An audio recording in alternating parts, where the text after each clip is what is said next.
Okay, hi you guys. So this is what I've been wanting to get to so that we can clarify this tarot scope on with the chart of the reported time of death or Epstein being found unresponsive. It was kind of hard to show you at Lake Eclipse, but it was fun anyway. Now remember, the card of the reading was the devil. The devil is associated with the sign of Capricorn. Capricorn is ruled by the planet Saturn, right here in the 5th house. So we're going to put this over here. I'll put it right there.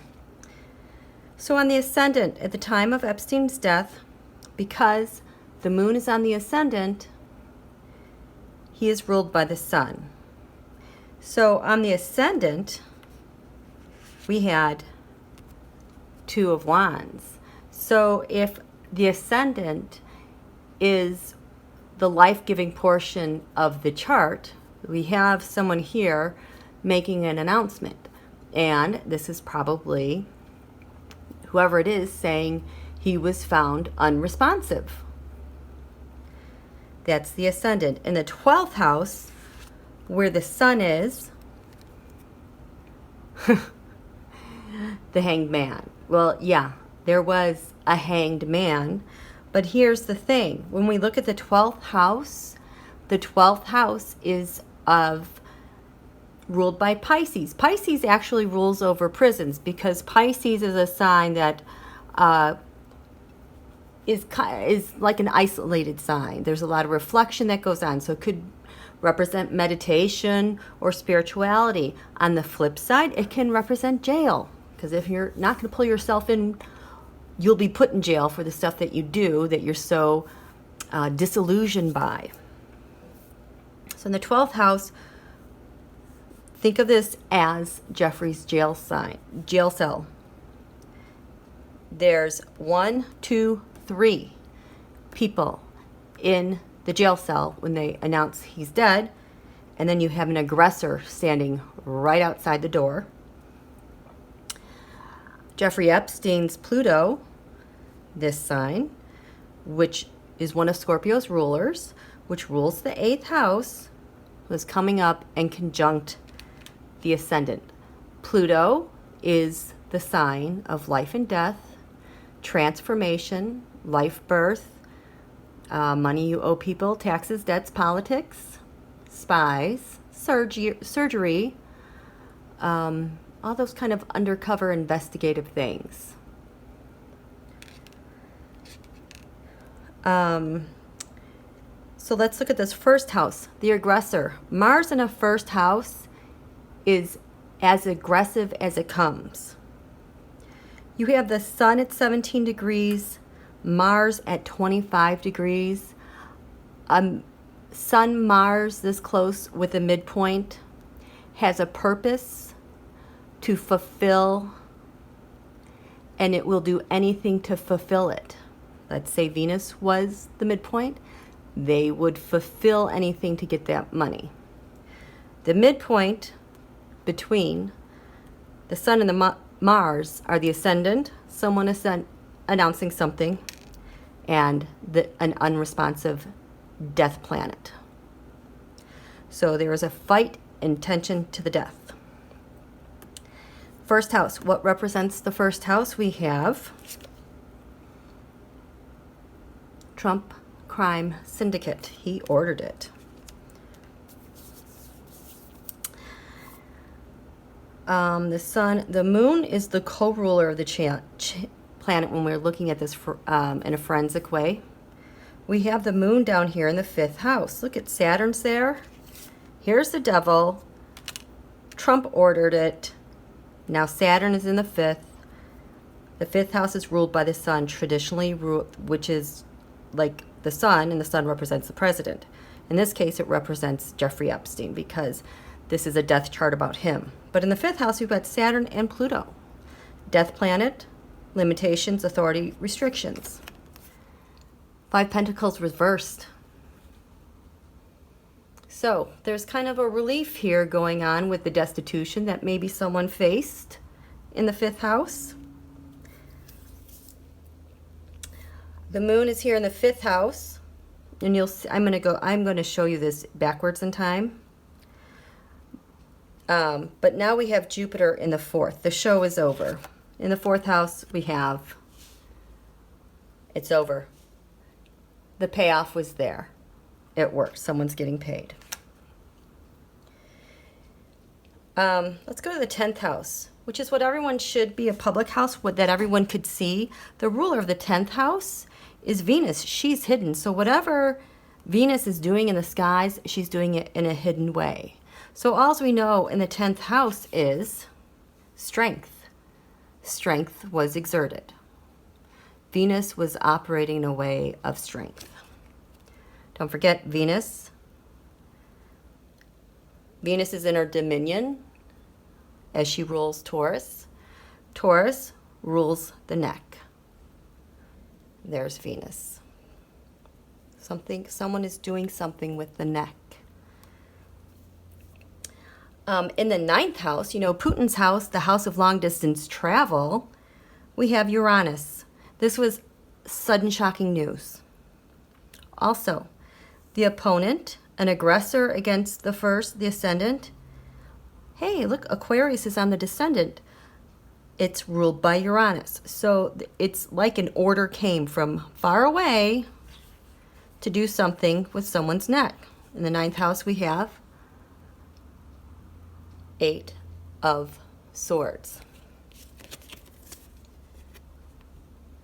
We know, disposited by Uranus, Uranus is ruled by Venus. There's going to be a sudden activity.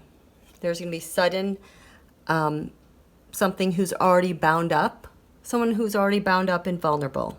Something's going to happen with their neck. Let's look in the 7th house. If Uranus rules the 7th house, this is the opponent, the aggressor. Oh, King of Wands. Remember, that's angry Putin. Ordering shocking something with the neck. And the 8th house of death, ruled by Scorpio. Now remember, this is coming off the Leo-Scorpio quarter moon. And the moon, the Leo-Scorpio quarter moon, Scorpio was on the ascendant. So this entire chart was going to be about death and the struggle for life or death and to hide things. In the 8th house, we have the 5 of Wands. You know what? I forgot what my 5 of Wands card stood for until I watched, I think it's video like 43 around there.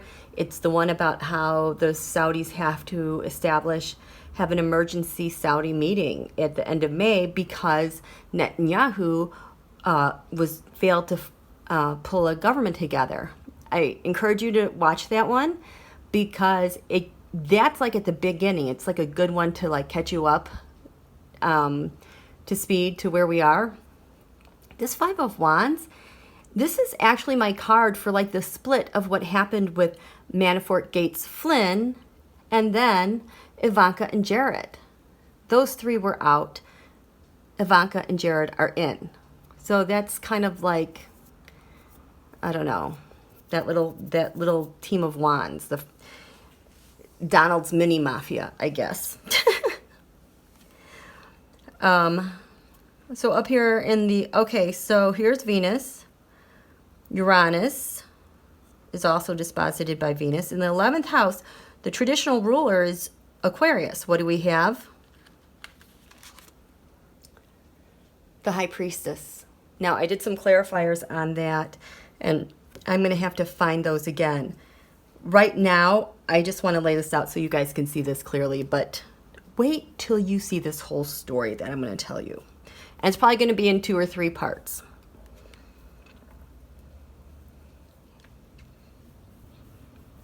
Okay. In the 2nd house, which is, now notice this. Mercury rules the 11th. Mercury rules the 2nd.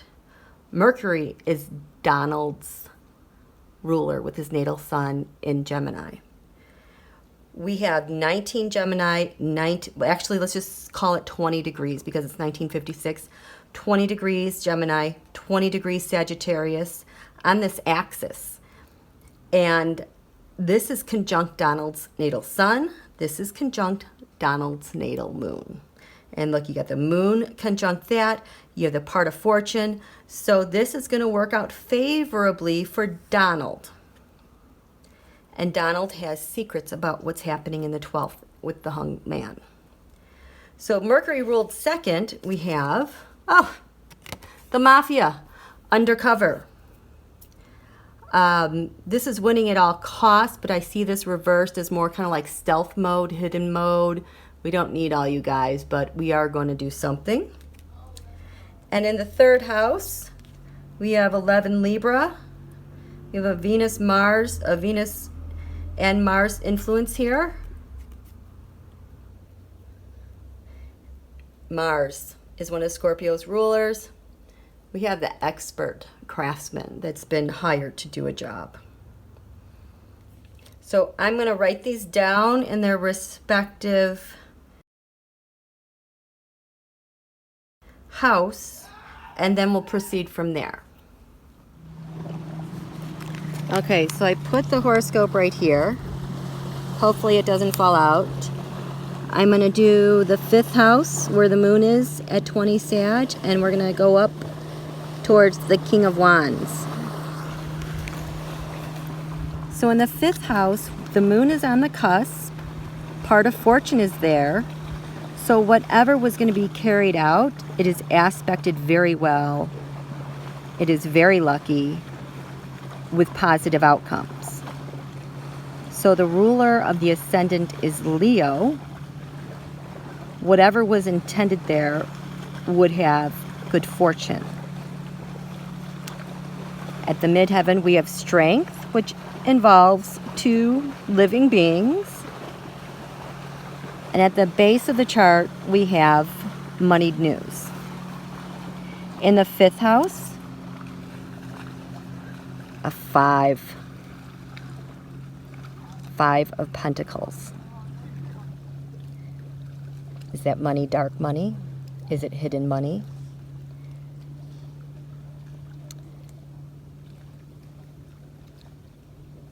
I think it's interesting that this is outside of a sanctuary, because jail is also represented by spirituality and churches and places of retreat because you're secluded. So it's almost like the church is a sanctuary of seclusion and spirituality, which totally represents the 12th house, where we have the High Priestess. But we have Ding and Dong, Hitman, with the Mafia reversed. Notice how these are both reversed? Watching, waiting to make sure the deed gets done.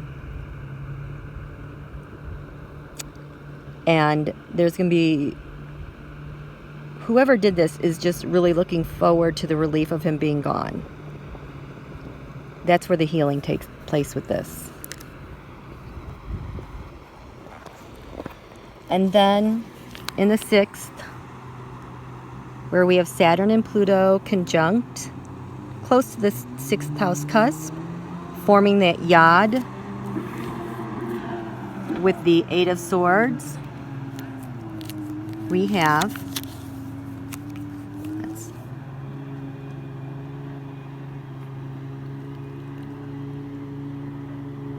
the 6th house of service. This is Capricorn and Aquarius. A change in plan. Look at the 8 there. Here's an 8. 8 of Swords in the 8th house, death. With a yod between 2 of these, pointing to a sun. There's an 8. It's almost like you could see the killer planning this, strong-arming the situation, pointing at the sun. Everything in me says he didn't commit suicide. I know that Jenlyn Tarot did a reading recently describing how when we first thought he was dead, found unresponsive. Her conclusion was because he's a sex addict, is that he was trying to get a high and asphyxiating himself as he climaxed. And perhaps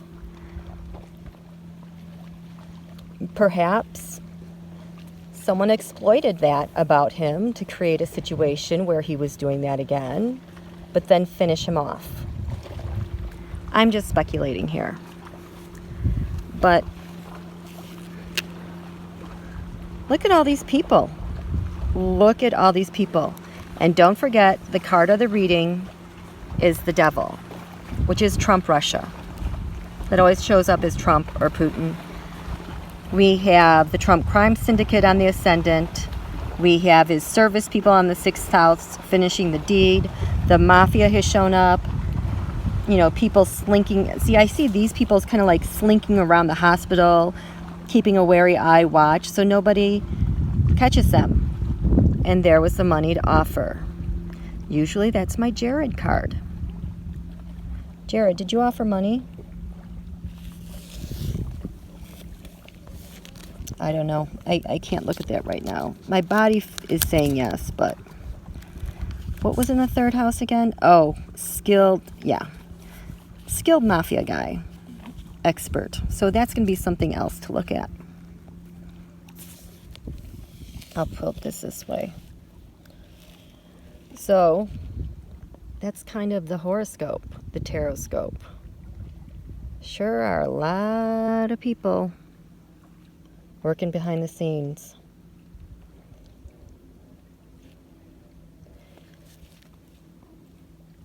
So yeah, starting on the left there, the 2 of Wands, that's the ascendant.